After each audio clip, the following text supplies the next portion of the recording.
53번째 토라 포션 하하진우. 신명기 32장 1절에서 52절 말씀, 사무엘하 22장 1절에서 51절 말씀, 계시록 15장 1절에서 4절 말씀입니다.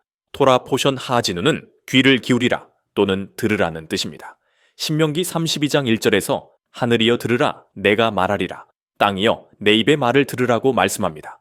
이 표현은 하늘과 땅을 증인으로 세우며 이스라엘에게 하나님의 언약과 심판과 자비를 상기시키는 노래입니다.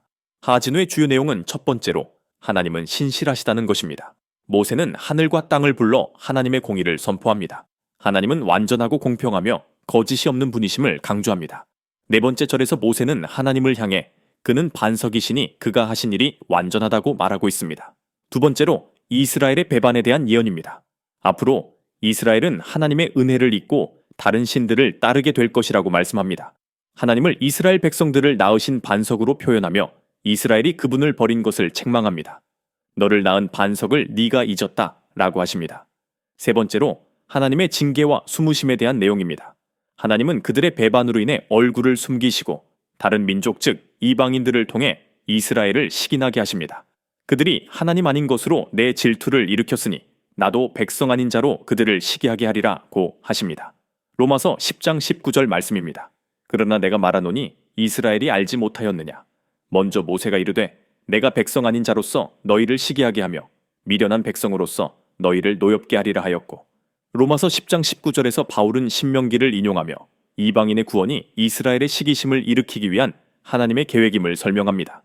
네 번째로 하나님의 공의로운 심판에 대한 내용입니다. 하나님은 죄악을 심판하시나 자기 백성을 완전히 멸하지는 않으십니다. 원수 갚음은 내게 있다는 선포가 등장합니다. 원수 갚음이 내게 있으며 그들의 발이 미끄러질 때가 가까우니라.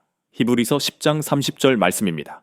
원수 갚는 것이 내게 있으니 내가 갚으리라 하시고 또 다시 주께서 그의 백성을 심판하리라 말씀하신 것을 우리가 아노니, 바울은 히브리서 10장에서 신명기 말씀을 인용하며 하나님의 의로운 심판을 경고합니다.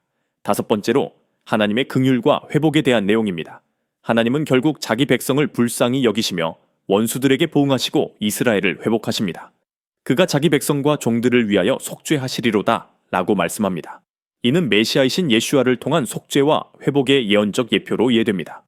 신약에서도 요한계시록에 등장하는 모세의 노래와 어린 양의 노래가 오늘 본문인 모세의 마지막 노래, 즉 하하진우와 연결되어 있습니다. 요한계시록 15장 2절에서 3절 말씀입니다. 또 내가 보니 불이 섞인 유리 바다 같은 것이 있고 짐승과 그의 우상과 그의 이름의 수를 이기고 벗어난 자들이 하나님의 검은고를 가지고 하나님의 종 모세의 노래와 어린 양의 노래를 불러 이르되 주 하나님 전능하신 이시여 하시는 일이 크고 놀라우시도다. 만국의 왕이시여 주의 길이 의롭고 참되시도다. 성경에는 모세의 노래가 두 번 등장합니다. 첫 번째는 출애굽기 15장에서 홍해를 건넌 후 부른 구원의 노래입니다. 두 번째는 신명기 32장 오늘 본문인 하하진우입니다. 이것은 모세가 죽기 전에 부른 언약의 노래입니다. 요한계시록에서는 이 두 노래의 메시지가 결합된 형태로 나타납니다. 즉 출애굽의 구원 그리고 하하진우의 심판과 회복의 예언이 함께 담겨 있습니다. 하하진우는 구속과 심판의 노래이며 요한계시록은 그 노래의 완성된 실현이라 할 수 있습니다. 하하진우에서 그의 길은 다 공평하고 진실하시다라고 말하며 하나님의 공의와 신실함을 선포합니다. 계시록에서는 주의 길이 의롭고 참되시도다라고 말하며 동일한 선포를 합니다.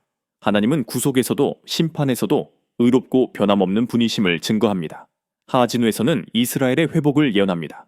요한계시록에서는 이방인과 이스라엘이 함께 어린 양 앞에서 노래합니다.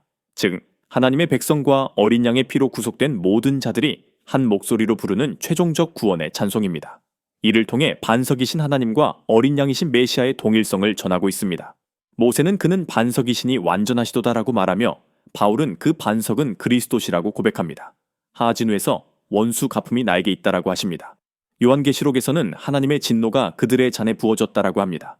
모세의 노래가 예언한 하나님의 보응과 공의의 심판이 요한계시록의 대접심판에 이르러 완전히 성취됩니다. 하하진우에는 자비와 회복이 나타나 있습니다. 하하진우 끝부분에서 그가 자기 백성을 위하여 속죄하시리로다 라고 하십니다. 요한계시록 마지막에는 하나님의 장막이 사람들과 함께 있음에 라고 하십니다. 즉 하하진우의 마지막 구절이 요한계시록의 새 하늘과 새 땅에서 완전히 이루어지는 장면입니다. 하하진우는 메시아의 속죄를 예표하고 계시록은 그 속죄가 온 열방에 미친 결과를 보여줍니다. 하진우의 심판 예언이 계시록의 심판 장면으로 실현됩니다. 이스라엘뿐 아니라 모든 민족이 하나님의 구원을 찬양하게 됩니다. 모세의 노래는 하나님은 반석이시다 라고 선포하고 어린 양의 노래는 그 반석이 바로 예수하시다는 계시를 전합니다.